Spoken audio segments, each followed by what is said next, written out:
રાજકોટ સ્વામિનારાયણ સંપ્રદાયના સંતોની માનસિકતા છે કે તેઓ તમામ દેવતાઓને નીચા બતાવે છે। આ પ્રકારનું નિવેદન કોઈપણ કાળે ચલાવી લેવામાં આવશે નહીં। અવારનવાર આ પ્રકારની ટિપ્પણીઓ દેવી દેવતા વિશે કરવામાં આવતી હોય છે।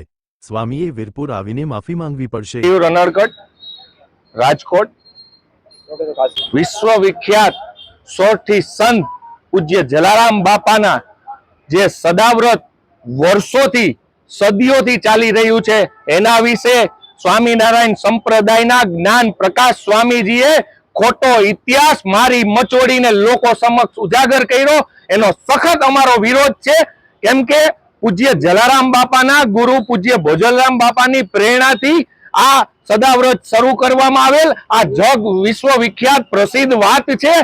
મને સમજાતું નથી કે સ્વામિનારાયણ સંપ્રદાયના આ અનેક આવા સાધુ સંતો જે ખોટા હાલી નીકળ્યા છે, ભૂતકાળની અંદર પણ અન્ય સમાજ વિશે પણ અણછાજતું નિવેદન આપેલું છે। ભૂતકાળમાં પણ આ સ્વામિનારાયણ સંપ્રદાયના અનેક સંતો વિવાદમાં આવી ચૂક્યા છે અને ભારતની જે સનાતન સંસ્કૃતિ છે એની અંદર જે હિન્દુ સમાજ છે એને ક્યાંક ને ક્યાંક આવા વિવાદ કરી અને અન્ય સમાજને નીચો દેખાડવાના જે હિન કૃત્યો સ્વામિનારાયણ સંપ્રદાય દ્વારા જે એના અમુક ચોક્કસ સંતો દ્વારા થઈ રહ્યા છે એ ક્યારેય સાખી લેવામાં નહીં આવે અને આની માફી એમને જાહેરમાં જ્ઞાન પ્રકાશ સ્વામીજીએ માંગવી જોશે, કેમ કે આ ઇતિહાસ ક્યાંય ઇતિહાસના પાનામાં ઉલ્લેખ જ નથી। આ સદંતર ઇતિહાસ ખોટી રીતે રજૂ કરવામાં આવ્યો છે અને આનો સખત શબ્દમાં અમે વિરોધ કરી છે।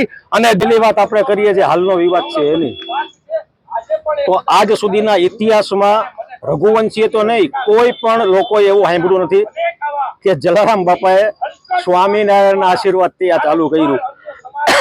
તો એના મંદિરોમાં આ લોકો જો હનુમાનજીને છે ને એ ચોકીદાર બનાવીને બેહાડવાની વાતો કરતા હોય તો આ તો ગમે ને ગમે એ કરે।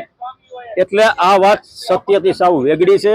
ખરેખર પોતાનો સંપ્રદાય સર્વોપરી છે એ સાબિત કરવા આ લોકો સમયાંતરે એક પછી એક દેવી દેવતાઓને પોતાના દાસ સેવક ભક્ત ગણાવી અને પોતાને મોટો ચિતરવા માંગે છે।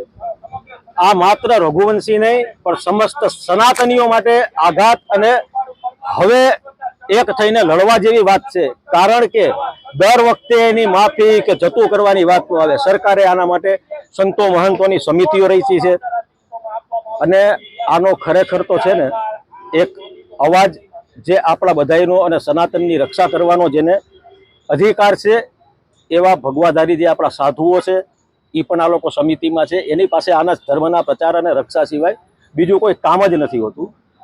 એણે હવે આને બોધપાઠ મળે એવી વાત કરી અને આનો બહિષ્કાર જ કરવો પડે। તમે તમારા સંપ્રદાયને જ્યાં સુધી લઈ જાવ હોય તમે તમારે ઇન્દ્રથી પણ મોટા થઈ જાઓ, અમને કોઈ વાંધો નથી, પણ બીજા ધર્મને કે બીજા સંતોને કે બીજા ભગવાનને નીચા દેખાડવાની આવી ભૂલ ક્યારેય કરતા નહીં, કારણ કે તમે હજી ખાલી જલારામ બાપાના પરચા જોયા છે, રઘુવંશી સમાજ અને સનાતનીના નહીં। હવે પેલા જેવું નથી, હવે બધાય જાગી ગયા છે, જાણી ગયા છે, એટલે એનો પરચો તો મળશે જ।